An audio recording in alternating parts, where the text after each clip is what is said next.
जय हिंद दोस्तों, मैं एसपी सर आप सभी मित्रों का सदाशिव कोचिंग क्लासेस के यूट्यूब चैनल पर हार्दिक स्वागत करता हूं। दोस्तों DElEd BTC fourth semester complete mathematics section के अंतर्गत दोस्तों अभी तक मैंने आप सभी मित्रों को 28 प्रैक्टिस सेट प्रोवाइड करा दिए। यानी दोस्तों आज की क्लास में प्रैक्टिस दोस्तों कौन सा होगा 29। बहुत ही ध्यान से बहुत ही अच्छे से देखिएगा, बहुत ही शानदार प्रश्न दोस्तों लेके आया हूँ। दोस्तों मैंने आप सभी मित्रों को 2016 से लगाकर 2023 तक पूछे गए जितने प्रश्न हैं सभी प्रश्नों का दोस्तों सॉल्यूशन मैंने प्रोवाइड कराया, वो भी चैप्टर वाइज सीरियल से मैंने प्रोवाइड कराया है। और दोस्तों प्रैक्टिस से तो आपकी चली रही है, पवन सीरीज के वस्तुनिष्ठ प्रश्न, मॉडल पेपर, प्रीवियस ईयर के क्वेश्चन पेपर, ये सब कुछ मैंने प्रोवाइड कराया। यदि अभी तक आपने नहीं देखा तो जरूर देखिए, इसके लिए प्लेलिस्ट बना रखी जिसका नाम है DElEd fourth semester maths PS PYQ and MP 2024। जैसे आप इस पर क्लिक करेंगे फटाक से देख पाएंगे। और डीएलएड फोर्थ सेमेस्टर मैथमेटिक्स का पूरा कंप्लीट सिलेबस मैंने आपको प्रोवाइड कराया है। कहीं पर किसी भी चैप्टर में यदि आपको डाउट है तो जरूर देखिए, इसके लिए भी प्लेलिस्ट बनी जिसका नाम है डीएलएड फोर्थ सेमेस्टर मैथ्स 2024। ठीक है, ध्यान से देखिएगा। आज के प्रैक्टिस सेट का पहला प्रश्न, आज के प्रैक्टिस सेट का पहला प्रश्न देखिएगा। आपसे कहता है क्या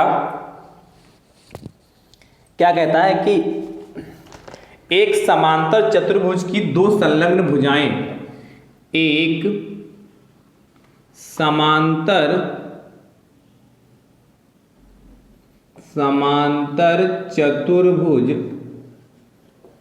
चतुर्भुज की दो संलग्न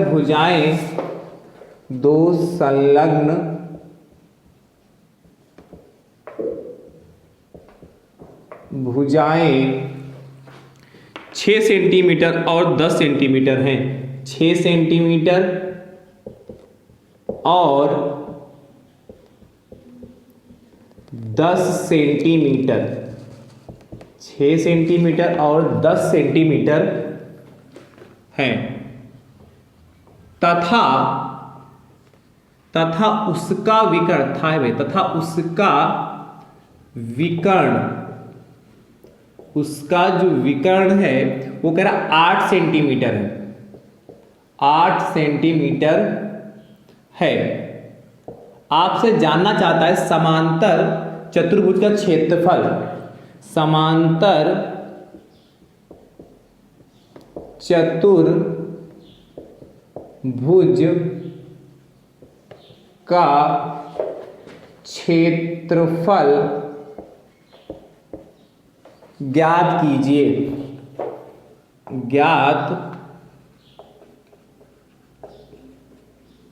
समांतर चतुर्भुज का क्षेत्रफल ज्ञात कीजिए।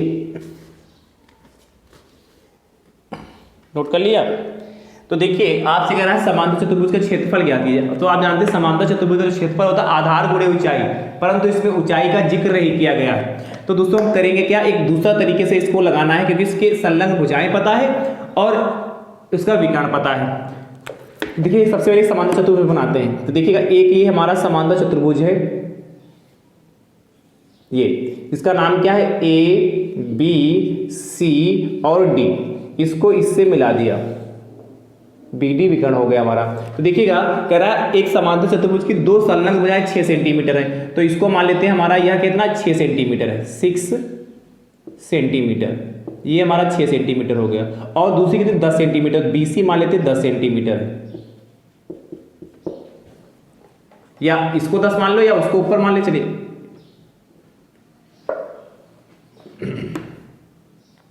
या इसको ऐसे लिखिए, थोड़ा और ऐसे कर लीजिए, इसको भी नाम बदल देते हैं, इसको करो ए, इसको करो बी, इसको करो सी, इसको करो डी, जैसे मानते हैं वैसे रखिए। तो ये इसको मान लेते हैं 6 सेंटीमीटर है, इसको 10 सेंटीमीटर, इसमें से किसी को 6 किसी को 10 मान लेंगे, इससे कोई इफेक्ट पड़ेगा नहीं। और कहता है उसका जो विकर्ण 8 सेंटीमीटर है, तो ये जो विकर्ण है ये हमारा 8 सेंटीमीटर हो गया। ठीक, इसमें इनको इधर उधर कर देंगे, इससे कोई इफेक्ट पड़ेगा नहीं। तो देखिएगा आपसे कह रहा समांतर चतुर्भुज का क्षेत्रफल ज्ञात कीजिए। तो देखिएगा ए बी सी डी एक समांतर चतुर्भुज है, और ये देखिए ए बी सी ABC एक त्रिभुज भी बन रहा है।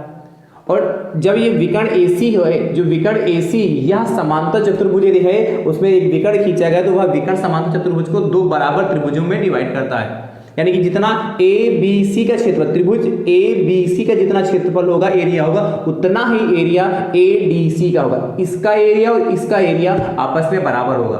दोनों के जो क्षेत्रफल होंगे वे आपस में बराबर होंगे। तो जब दोनों के क्षेत्रफल आपस में बराबर होंगे तो हम त्रिभुज ABC का क्षेत्रफल निकाल लें, उसका 2 गुना कर देंगे तो हमारा क्या आ जाएगा, समांतर चतुर्भुज ABCD का क्षेत्रफल आ जाएगा। तो क्या करोगे, दिया है में लिखना, दिया है, क्या दिया है, AB बराबर मान लेते हैं स्मॉल a बराबर 6 सेंटीमीटर, ठीक है, और BC स्मॉल b बराबर 10 सेंटीमीटर। उसके बाद क्या, CA बराबर कितना, स्मॉल c बराबर मान लेते हैं हम 8 सेंटीमीटर, मान, ठीक है, CA बराबर 8 सेंटीमीटर हो गया। अब देखिएगा लिखना, त्रिभुज ABC का अर्ध परिमाप, तो जानते हैं त्रिभुज का अर्ध परिमाप क्या होता है, S बराबर क्या होता है, A plus B plus C by 2, तीनों भुजाओं को जोड़कर बटे 2 करना है। तो S बराबर A की वैल्यू कितनी 6, B की वैल्यू कितनी 10 और C की वैल्यू कितनी 8, तो कितना 6 और 10 16, 8 24 बटे 2, तो 24 बटे 2 होगा, काट लीजिए। अब इसी के नीचे सॉल्व करना, 2 एकम 2, 2 एकम 2, 2 दूना 4, 12 सेंटीमीटर आ गया। तो यानी कि त्रिभुज ABC का जो अर्ध परिमाप 12 सेंटीमीटर आया। तो इसके बाद हम त्रिभुज ABC का क्षेत्रफल निकाल लेंगे।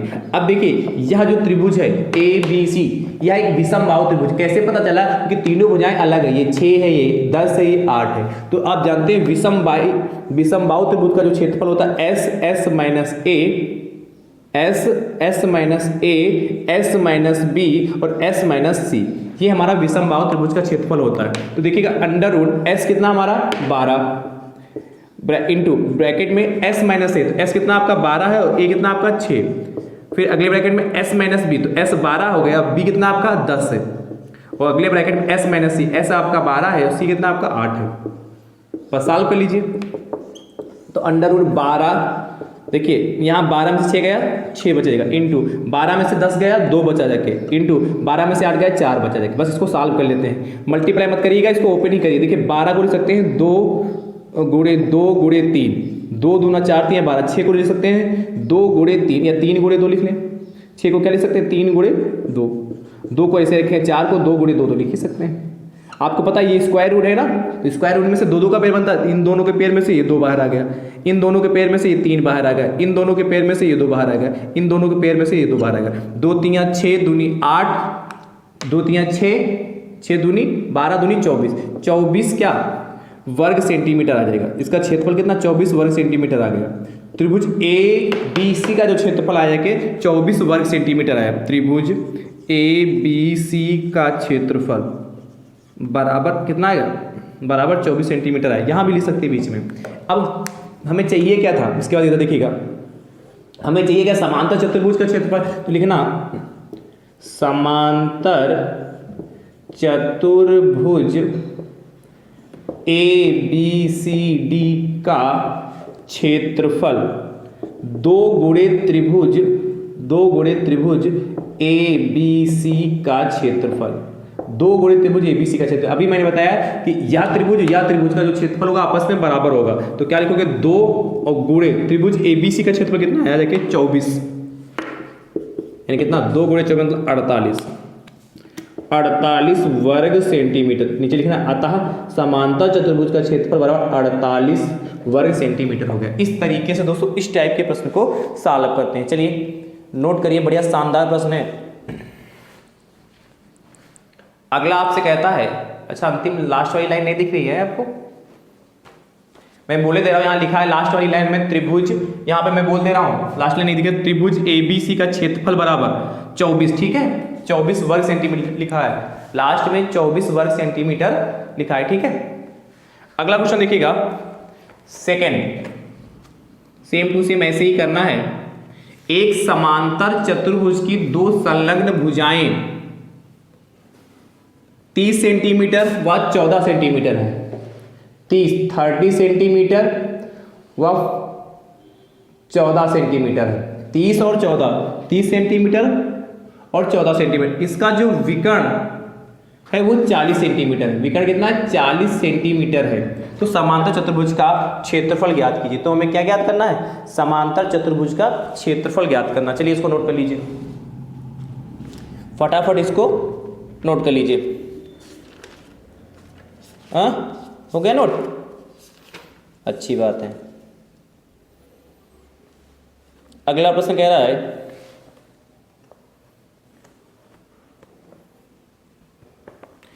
किसी समचतुर्भुज, तीसरा प्रश्न,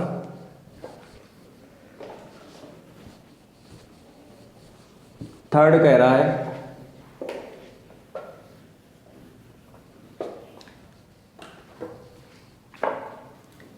किसी समचतुर्भुज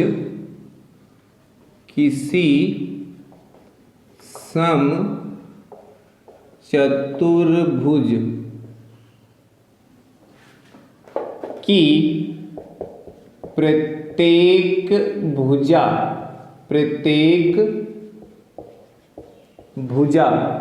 5 सेंटीमीटर तथा एक विकर्ण 8 सेंटीमीटर तथा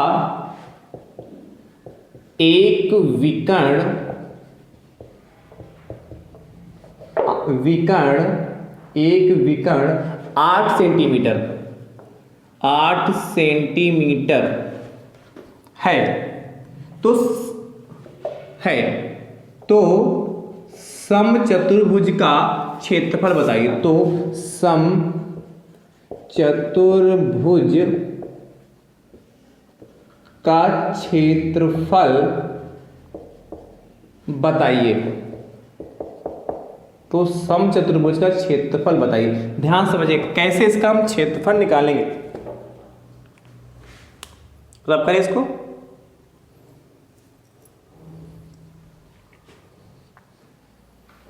देखिएगा, आप जानते हैं समचतुर्भुज का जो क्षेत्रफल होता है 1/2 d1 इंटू d2 होता है। क्या? समचतुर्भुज का क्षेत्रफल होता है 1/2 d1 इंटू d2 पर दिया है क्या? देखिए दिया क्या है, कह रहा है एक समचतुर्भुज की प्रत्येक भुजा 5 सेंटीमीटर, समचतुर्भुज की बात कर रहा है। तो लिखना दिया है मैं समचतुर्भुज की भुजा। भाई समचतुर्भुज है तो ऐसा चतुर्भुज की सभी भुजाएं आपस में बराबर हो। ए बराबर आपको 5 सेंटीमीटर दे रखा है, मैंने ए मान लिया, ए बराबर 5 सेंटीमीटर। और जो विकर्ण है समचतुर्भुज के जो भैया जो विकर्ण होते हैं वो आपस में बराबर नहीं होते, अलग अलग लंबाई होते हैं। समचतुर्भुज के विकर्ण d1 बराबर मान लेते हैं। 2 विकर्ण है d1, भाई 2 ही तो होते 8 सेंटीमीटर। यहां से समचतुर्भुज का दूसरा विकर्ण d2 निकाल लें, क्योंकि समचतुर्भुज का क्षेत्रफल 1/2 d1 इंटू d2 होता है। तो क्या लिखोगे? एक रिलेशन देखिएगा, भुजा में और विकर्ण में रिलेशन होता है 4a² बराबर d1 प्लस d2 स्क्वायर। तो 4 इंटू ए कितना आपका 5, तो 5 का स्क्वायर हो गया बराबर d1 कितना आपका 8 का स्क्वायर। d क्या है यहाँ पर? विकर्ण है, प्लस का d2 स्क्वायर। देखिए 4 × 5 का स्क्वायर 25 हो गया, 8 का स्क्वायर 64 हो गया। भाई 8 × 8 64 होगा, 64 को उठा इधर देखिए 4 × 25 तो 25 चौको 100 बराबर 64, ये प्लस है भैया, प्लस का d2 स्क्वायर। 64 को उठा के इधर लाओ तो 100 और प्लस का 64 बराबर इधर आएगा तो माइनस का 64 बराबर d2 स्क्वायर। अब 100 में से 64 जाएगा तो 36 बचेगा d2 स्क्वायर, यानी कि d2 = √36। तो d2 विकर्ण ना लंबाई इसलिए 6 सेंटीमीटर आ गया। 36 का वर्गमूल 6 तो होता, 6 सेंटीमीटर आ गया देखिए। तो देखो d2 6, d1 कितना 8 सेंटीमीटर। पूछा क्या था? समचतुर्भुज का क्षेत्रफल। तो लिखना समचतुर्भुज का क्षेत्रफल बराबर कितना? 6 सेंटीमीटर, बराबर 6 सेंटीमीटर हो गया। अरे सॉरी समचतुर्भुज का जो D2 कितना 6 आया, समचतुर्भुज क्षेत्र का फॉर्मूला क्या 1/2 D1 इंटू D2 होता है, वैल्यू पुट करो 1/2 D1 की वैल्यू 8 इंटू D2 की वैल्यू कितनी 6, काट लीजिए 2 एकम 2, 2 चक्कू 8, 4 से 24 वर्ग सेंटीमीटर। ये हमारा फाइनल आंसर आ गया। चलिए नोट करिए फटाफट। तो बढ़िया प्रश्न है, प्रोसेस को अच्छे से समझिए। सॉरी भैया, नोट कर लो भाई फटाफट।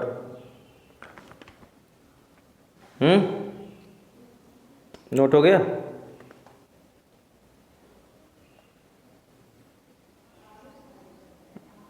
बोलिए।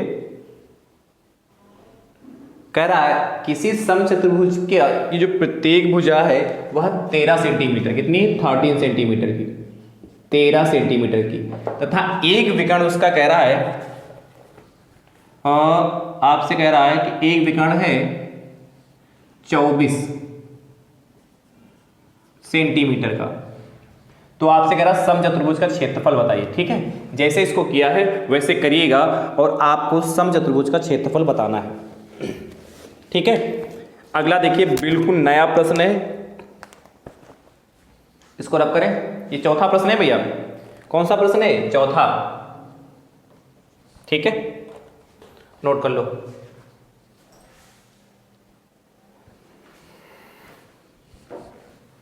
अब बात करते हैं पांचवें प्रश्न की।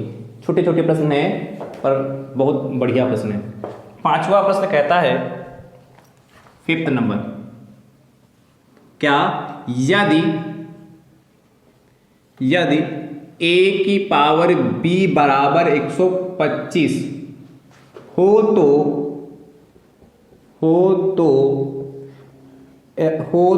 2 की घात a प्लस b माइनस 4 का मान होगा, का मान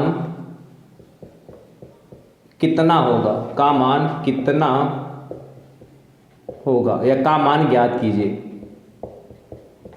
का मान कितना होगा या का मान ज्ञात कीजिए, ऐसे कहेगा। तो ध्यान से सुनिएगा और ध्यान से देखिएगा, भी पता चला खाली सुन ही रहे हैं। दोस्तों यदि हमारी कई भी बात आपको अच्छे समझ में आ रही तो वीडियो को शेयर जरूर करिए। आपसे कह रहा है दिया है, लिखिएगा, छपी बताते हैं, दिया है, क्या दिया है, a की घात b बराबर 125, तो आपको वैल्यू किसकी चाहिए, 2 की घात a plus b minus 4 equal to question mark, ये चाहिए। तो यानी कि यदि यहाँ a और b का मान किसी तरीके से पता चल जाए तो यहाँ पुट कर देंगे, निकाल लेंगे। तो क्या कहा था, a की घात b बराबर आपके पास 125 है ना। अब देखिए 125 जो इसको लिख सकते हैं 5 की घात 3, कैसे भाई, 5 की घात 3 का मतलब 5 गुणे 5 गुणे 5, 5 25 पंचे 125 होता, ये परिचित है कि नहीं, 125 होता कि नहीं। अब देखिएगा, अब इनकी हम तुलना कर लेंगे। तो देखिए यहाँ a है, यहाँ कितना 5 है, यहाँ b, यहाँ कितना 3 है, तो लिखोगे a बराबर 5 और यहाँ पर कितना b बराबर 3 हो गया, बस साल हो गया। वैल्यू किसकी, 2 की घात a प्लस b माइनस 4, तो क्या लिखोगे, 2 की घात a की वैल्यू कितनी 5, b की वैल्यू कितनी 3 माइनस 4, ये a b की वैल्यू समझ पाए, इनकी तुलना किया। तो a जैसे लिखा नीचे आधार है तो यहाँ पर आधार 5, यहाँ घात b है, यहाँ घात 3, इसलिए b बराबर 3 हो गए। ठीक है, तो 2 की घात 5 3 8 माइनस 4, तो 2 की घात 8 माइनस 4 4 मतलब कितना 16, 2 की घात 4 तो 2 दूना 4 दूनी 8 दूनी 16 आंसर आ गया। तो नीचे लिख लेना, अतः 2 की घात a प्लस b माइनस 4 बराबर 16, ब्रैकेट में बंद कर लीजिए। बढ़िया प्रश्न है कि नहीं है। देखिए छोटा सा प्रश्न है, परंतु ये प्रोसेस नहीं पता होगा, तरीका नहीं पता होगा तो ये छोटा वाला ही मालवा गड़बड़ कर देता है। अगला हो जाएगा ना, अगला इसी तरीके से। चलिए 5th के बाद 6th नंबर, यदि a की घात, या ऐसे लिखिए, यदि p की घात q बराबर 64 हो तो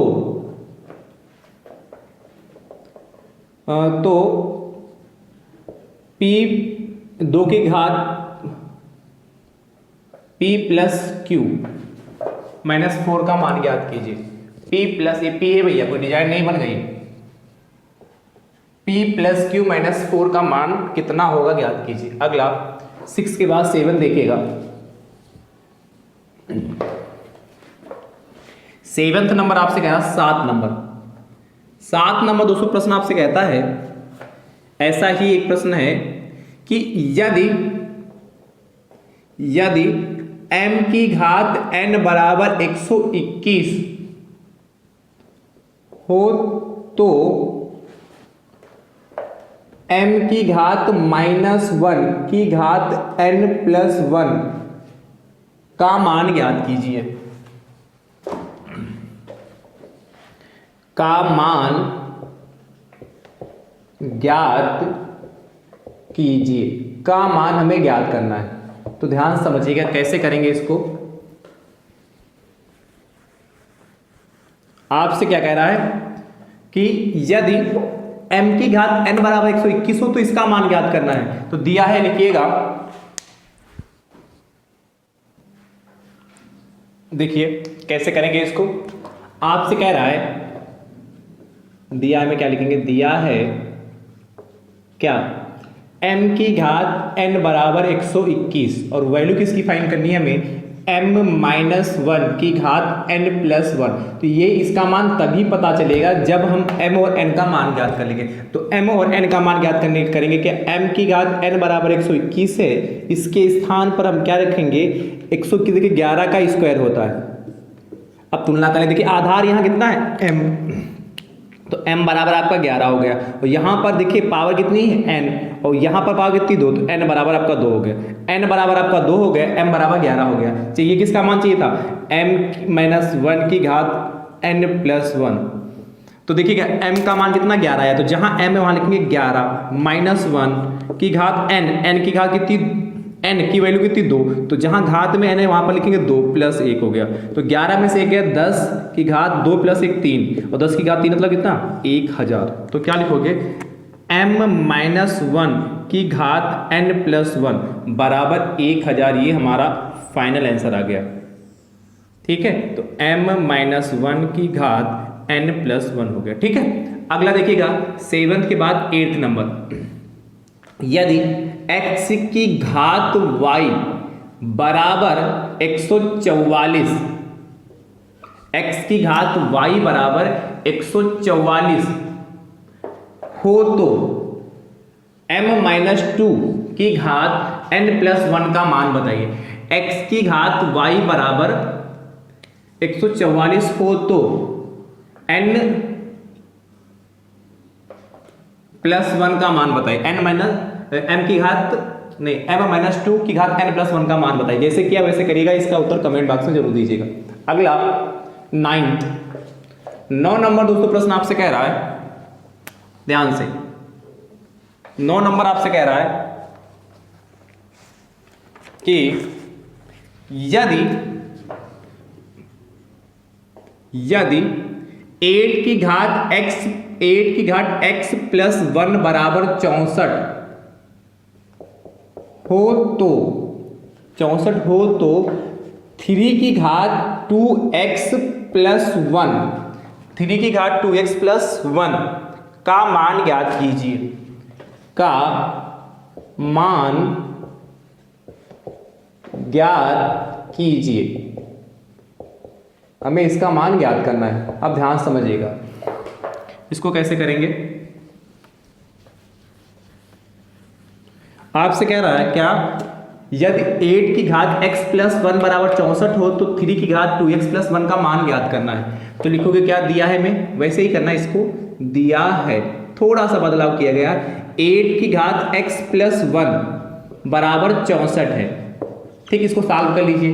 तो देखिएगा 8 की घात x प्लस 1 बराबर 64 को 8 की घात 2 लिख सकते हैं। अच्छा, ये जानते हैं, इसके बारे में बताया, यदि क्या a की घात m बराबर a की घात n, तब क्या होता है, m बराबर n हो जाता। जब हमारे आधार समान होते तो घातें बराबर हो जाती। देखिए यहाँ भी 8 यहाँ भी 8, तो आधार समान है तो ऐसी कंडीशन में हमारी घातें समान हो जाएंगी। x + 1 बराबर 2 हो जाएगा। तो x बराबर कितना 2 और 1 को उठा के उधर ले जाएंगे तो माइनस का 1 हो जाएगा। x की घात 1 आई जाके, सॉरी x का मान 1 आया जाके। हमें चाहिए क्या था, किसकी वैल्यू चाहिए, 3 की घात 2x + 1। तो देखिएगा 3 की घात 2 और x की वैल्यू कितनी आई 1 और +1, ठीक है। तो 3 की घात 2 × 1 2 हो जाएगा और +1, तो 3 की घात कितना 2 + 1 3 और 3 की घात 3 3 3 9 3 27, 27 हमारा आंसर आ गया। क्या 3 की घात 2x + 1 बराबर आपका 27 आएगा। ये हमारा फाइनल आंसर आ गया। तो आता है, ये लिख सकते हो, ठीक है। अगला 9 के बाद 10 नंबर। 10 नंबर दोस्तों आपसे कह रहा है, इसको नोट करिए फटाफट कि 9 की घात x + 1 बराबर 81 हो तो 81 हो तो आपको मान जो चाहिए था 3 की घात 3x 3 की घात 3x माइनस का 3 का मान बताइए। 3 की घात 3x नहीं, हाँ माइनस कर लीजिए, प्लस की जगह पर माइनस कर लीजिए, माइनस का 3 का मान बताइए। माइनस का 3 का मान बताइए। चलिए नोट करिए, जैसे किया वैसे करिएगा। तो इसका उत्तर दोस्तों आप कमेंट बॉक्स में जरूर दीजिएगा। अगला 10 के बाद 11 नंबर।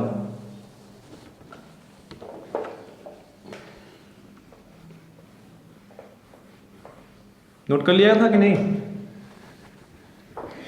10 के बाद 11 देखिए, तो 11 के बाद फिर 12। 11 नंबर दोस्तों आपसे कहता है क्या, प्रथम 5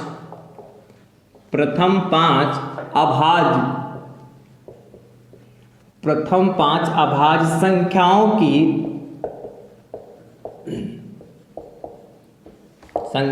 की माध्यिका है। प्रथम 5 संख्याओं की माध्यिका, तो देखिए पहला, दूसरा, तीसरा एंड चौथा। देखिएगा प्रथम 5 संख्याओं की माध्यिका कहा ना, तो ऑप्शन है 6.2, अगला ऑप्शन है 5.6, अगला ऑप्शन है 5.0 और अंतिम ऑप्शन 3.0। अब ध्यान समझिएगा। अब देखिए प्रथम 5 अभाज्य संख्याओं की माध्यिका, देखिए कई सारे प्रश्न इसमें प्रथम 5 अभाज्य संख्या। सबसे पहले आपको अभाज्य संख्याएं पता होनी चाहिए, प्राइम नंबर्स होते क्या हैं। तो आप जानते हैं ऐसी संख्याएं जिनके केवल 2 गुणनखंड होते हैं। तो आप जानते हैं 2 हमारी अभाज्य संख्या है, 3 हमारी अभाज्य संख्या है, 5 हमारी अभाज्य संख्या है, 7 हमारी अभाज्य संख्या, ना 9 है ना 10 है और 11 हमारी अभाज्य संख्या है। देखिए प्रथम 5 अभाज्य संख्याएं मिल गई। मैंने बताया माध्यिका निकालने का तरीका, जब ऑब्जेक्टिव में तो कैसे करते हैं, ये 5 आ गई तो एक शुरुआत से काटते हैं, एक लास्ट से, एक शुरुआत से एक लास्ट से, जो बचा वही हमारी माध्यिका आ गई, 5.0 आ गया। परंतु ये तो मैंने ट्रिक बताई, परंतु यही प्रश्न अति लघु में आता तो कैसे सॉल्व करते हैं, तो क्या करते हैं, लिखोगे पदों की संख्या, ये लिखना पड़ेगा आपको, n बराबर गला बहुत सही नहीं भैया, सॉरी भैया, n बराबर यहाँ पर 5 हो जाता। तो माध्यिका का जो फॉर्मूला होता है n + 1/2, जब ये विषम संख्या होती, तो आप जानते हैं माध्यिका का फॉर्मूला ये होता है। और पदों को आरोही क्रम या अवरोही क्रम में रखना जरूरी है, वहां पद या वही पद का मान। n की वैल्यू कितनी 5, तो 5 + 1/2, तो वहां पद, तो कितना 5 + 1/2 6/2, वहां पद 2 एकम 2, 2 तिया 6, 3वां पद, यानी कितना हो जाएगा, 3वां पद कितना, काउंट करें 1 2 3, देखिए 5 आ रहा है। तो अति लघु में आएगा तो इस तरीके से हम सॉल्व करते हैं, परंतु वस्तुनिष्ठ में आया तो फटाफट सॉल्व कर लिया इस तरीके से। चलिए अगला हो गया। अगला देखिएगा 11 के बाद 12 नंबर, प्रथम 7 कर लीजिए, 7, ठीक है। प्रथम 7 अभाज्य संख्याओं की मात्रिका ज्ञात कीजिए। तो देखिएगा ऑप्शन है आपके पास 5.0, 6.0, हाँ, और 7.0 और 9.0, ठीक है। तो हमें प्रथम 7 अभाज्य संख्याओं की मात्रिका बताइएगा क्या होगी, ठीक है। तो जैसे किया वैसे करिएगा और इसका उत्तर दोस्तों आप कमेंट बॉक्स में जरूर दीजिएगा। अब हमारी आपकी मुलाकात अगले प्रैक्टिस सेट के साथ होगी। तब तक के लिए आप सभी मित्र स्वस्थ रहिए, मस्त रहिए, मुस्कुराते रहिए। थैंक यू सो मच दोस्तों। राधे राधे दोस्तों।